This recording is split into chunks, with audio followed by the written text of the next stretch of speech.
ఉద్యోగుల సమస్యలను ప్రభుత్వం వెంటనే పరిష్కరించాలని AP JAC Amaravati chairman Bopparaju Venkateswarlu demand చేశారు. ఇప్పటికైనా ప్రభుత్వం స్పందించి తమను చర్చలకు పిలవాలని డిమాండ్ చేశారు.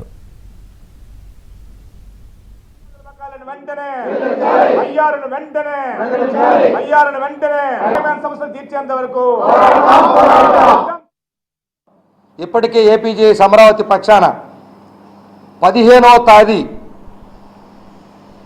లోపు దయచేసి ప్రభుత్వం ఏదైతే ఇప్పటికే చర్చలు చేశారో ఆ చర్చలు జరిగినటువంటి అంశాల మీద ఇన్ని రోజులు ఆగినటువంటి పరిస్థితి ఇంతవరకు మేము చూడలేదు. 40 సంవత్సరాల నుంచి సర్వీస్లో ఉన్నా. మరుసటి రోజు 2 రోజులకు 5 రోజులకు 10 రోజులకు చర్చలకు పిలవాలి.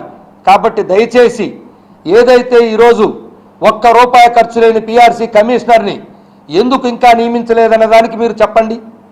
ఇదంతా వద్దండి.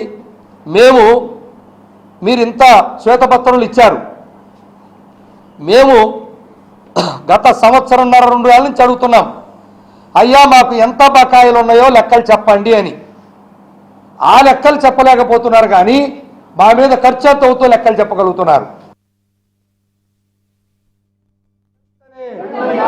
డిఏలు వెంటనే